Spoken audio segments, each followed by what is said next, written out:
नमस्ते दोस्तों। आज हम एक बहुत ही महत्वपूर्ण विषय पर चर्चा करने जा रहे हैं। आज बात करते हैं इंडिया के बारे में। हाँ, इंडिया एक ऐसा देश जो अपनी विविधता और संस्कृति के लिए जाना जाता है। ये अब सिर्फ कॉल सेंटर और बॉलीवुड नहीं रहा यार। यहाँ की पहचान अब बदल रही है। इंडिया एक मैन्युफैक्चरिंग पावर हाउस बनता जा रहा है, हमारी आंखों के सामने। यहाँ की फैक्ट्रियों में दिन रात काम हो रहा है। हम बात कर रहे हैं स्मार्टफोन्स की, गाड़ियों की और न जाने कितने ही उत्पादों की।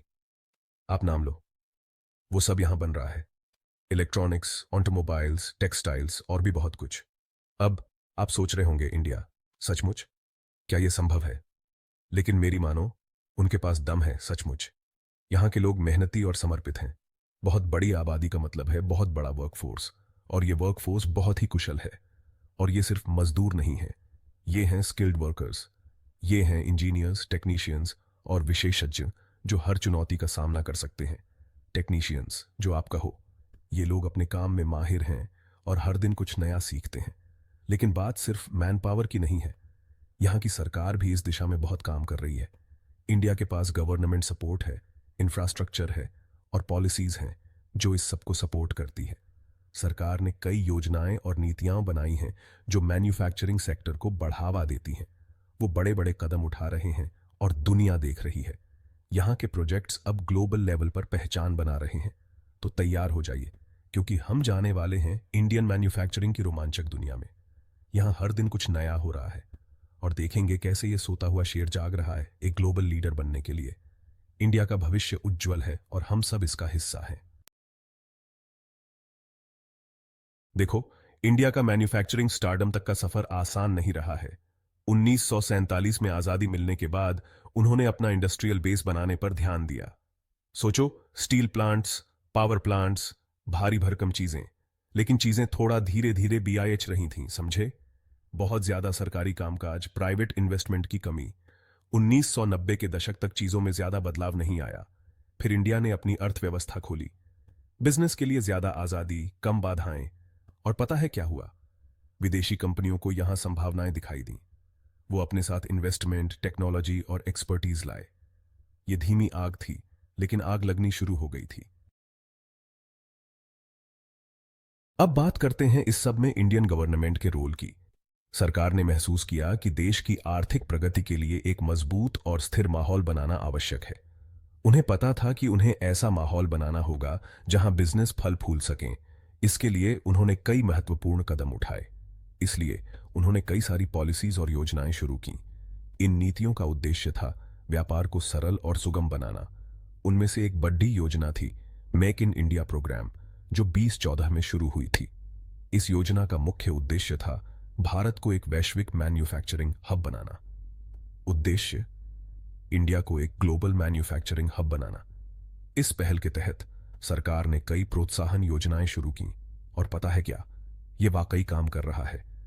भारतीय उद्योग तेजी से बढ़ रहे हैं और वैश्विक बाजार में अपनी पहचान बना रहे हैं। वे सरकारी उलझनों को कम कर रहे हैं, बिजनेस करना आसान बना रहे हैं और इन्वेस्टमेंट को आकर्षित करने के लिए प्रोत्साहन दे रहे हैं। इसके परिणाम स्वरूप विदेशी निवेशकों का विश्वास बढ़ा है और ये रंग ला रहा है। भारतीय कंपनियों की सफलता की कहानियां अब आम हो गई हैं। कंपनियां इंडिया में अपना कारोबार शुरू कर रही हैं, नौकरियां पैदा कर रही हैं और अर्थव्यवस्था को बढ़ावा दे रही हैं। यह सब मिलकर भारत को एक नई ऊंचाई पर ले जा रहा है, जहां आर्थिक विकास और समृद्धि की नई कहानियां लिखी जा रही हैं। लेकिन रुको, आप सिर्फ फैक्ट्रियां तो नहीं खड़ी कर सकते बिना इंफ्रास्ट्रक्चर के जो उन्हें सपोर्ट करे, है ना? सड़कें, बंदरगाह, हवाई अड्डे, ये सब कुछ चाहिए। और इंडिया इस पर काम कर रहा है। वे अपने इंफ्रास्ट्रक्चर को अपग्रेड करने में भारी निवेश कर रहे हैं। नए हाईवे बनाए जा रहे हैं, पोर्ट्सों का विस्तार किया जा रहा है और हवाई अड्डों का आधुनिकीकरण किया जा रहा है। इससे माल ढोना आसान और सस्ता होता है, जो मैन्युफैक्चरिंग के लिए बहुत जरूरी है। ये ऐसा है जैसे आप अपनी अर्थव्यवस्था के लिए हाईवे सिस्टम बना रहे हों, और इंडिया का हाईवे सिस्टम दिन ब दिन बड़ा और बेहतर होता जा रहा है। सेक्शन 5, इंडिया का युवा और कुशल कार्यबल। अब बात करते हैं उन लोगों की जो इन मशीनों के पीछे हैं। ये लोग ही असली हीरो हैं, जो दिन रात मेहनत करके देश को आगे बढ़ा रहे हैं। इंडिया के पास बहुत बड़ा कार्यबल है, जिसमें आधी से ज्यादा आबादी 25 साल से कम उम्र की है। यह युवा पीढ़ी न केवल संख्या में बड़ी है, बल्कि ऊर्जा और उत्साह से भी भरपूर है। ये बहुत सारे युवा उत्साही कार्यकर्ता हैं जो काम करने के लिए तैयार हैं। वे नई तकनीकों को अपनाने और उन्हें अपने काम में लागू करने के लिए हमेशा तत्पर रहते हैं। और बात सिर्फ संख्या की नहीं है। ये युवा कार्यबल न केवल संख्या में बड़ा है, बल्कि कौशल और प्रतिभा में भी अद्वितीय है। इंडिया शिक्षा और कौशल विकास पर भी ध्यान दे रहा है। सरकार और निजी संस्थान मिलकर विभिन्न प्रशिक्षण कार्यक्रम चला रहे हैं ताकि युवाओं को आवश्यक तकनीकी और व्यावसायिक कौशल मिल सके। वे इंजीनियरों, वैज्ञानिकों और टेक्नीशियनों को बड़ी संख्या में तैयार कर रहे हैं। ये पेशेवर न केवल देश के भीतर बल्कि अंतर्राष्ट्रीय स्तर पर भी अपनी पहचान बना रहे हैं। यह युवा कुशल कार्यबल उन कंपनियों के लिए एक बड़ा आकर्षण है जो इंडिया में अपना कारोबार स्थापित करना चाहती हैं। विदेशी कंपनियां भारतीय युवाओं की प्रतिभा और मेहनत को पहचान रही हैं और यहां निवेश कर रही हैं। ये काम के लिए भूखे हैं, सीखने के लिए उत्सुक हैं और वैश्विक स्तर पर प्रतिस्पर्धा करने के लिए तैयार हैं। ये युवा न केवल अपने लिए बल्कि देश के लिए भी एक उज्जवल भविष्य की नींव रख रहे हैं। सेक्शन 6 मेक इन इंडिया एक गेम चेंजर। याद है वो मेक इन इंडिया प्रोग्राम जिसके बारे में हमने पहले बात की थी? यह सिर्फ कोई आकर्षक स्लोगन नहीं है। यह 25 विभिन्न क्षेत्रों में मैन्युफैक्चरिंग को बढ़ावा देने की एक व्यापक योजना है। हम ऑटोमोबाइल और फार्मास्यूटिकल्स से लेकर टेक्सटाइल और इलेक्ट्रॉनिक्स तक हर चीज की बात कर रहे हैं। सरकार ने इन क्षेत्रों की पहचान प्रमुख वृद्धि क्षेत्रों के रूप में की है और वे उन पर अपना सब कुछ लगा रहे हैं। और ऐसा लगता है कि यह काम कर रहा है। विदेशी निवेश आ रहा है, नए कारखाने बनाए जा रहे हैं और इंडिया तेजी से एक वैश्विक मैन्युफैक्चरिंग हब बनता जा रहा है। सेक्शन 7 विश्व पटल पर इंडिया एक मैन्युफैक्चरिंग पावर हाउस। तो वैश्विक मैन्युफैक्चरिंग दृश्य में आज इंडिया कहां खड़ा है? खैर, वे पहले ही फ्रांस और ब्रिटेन को पीछे छोड़कर दुनिया की 5वीं सबसे बड़ी अर्थव्यवस्था बन चुके हैं।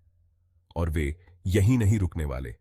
अपने युवा कार्यबल, सहायक नीतियों और बेहतर होते इंफ्रास्ट्रक्चर के साथ वे दुनिया के शीर्ष 3 मैन्युफैक्चरिंग दिग्गजों में से एक बनने की ओर अग्रसर हैं। दुनिया गौर कर रही है। जो कंपनियां पहले चीन में अपना माल बनाती थीं, वे अब इंडिया को एक बेहतर विकल्प के रूप में देख रही हैं। और जैसे जैसे इंडिया बढ़ता और विकसित होता रहेगा, वैश्विक मैन्युफैक्चरिंग सप्लाई चेन में उसकी भूमिका और भी महत्वपूर्ण होती जाएगी। सेक्शन 8 चुनी नीतियां और अवसर। अब ऐसा नहीं है कि सब कुछ बहुत अच्छा है। इंडिया को अभी भी कुछ चुनी नीतियों का सामना करना पड़ता है। जैसे 9 करशाही थोड़ी परेशानी का सबब बन सकती है और इंफ्रास्ट्रक्चर विकास में समय लग सकता है। लेकिन सरकार इन मुद्दों को सुलझाने के लिए काम कर रही है। वे नियमों को सरल बना रहे हैं, नवीकरणीय ऊर्जा में निवेश कर रहे हैं और टिकाऊ मैन्युफैक्चरिंग प्रथाओं पर ध्यान केंद्रित कर रहे हैं। और यहां बहुत बड़े मौके हैं। आने वाले वर्षों में निर्मित वस्तुओं की वैश्विक मांग बढ़ने वाली है और इंडिया अपनी विशाल क्षमता के साथ इस मांग का लाभ उठाने के लिए अच्छी स्थिति में है। सेक्शन 9 इंडियन मैन्युफैक्चरिंग का भविष्य एक उज्जवल दृष्टिकोण। तो इंडियन मैन्युफैक्चरिंग के लिए भविष्य क्या रखता है?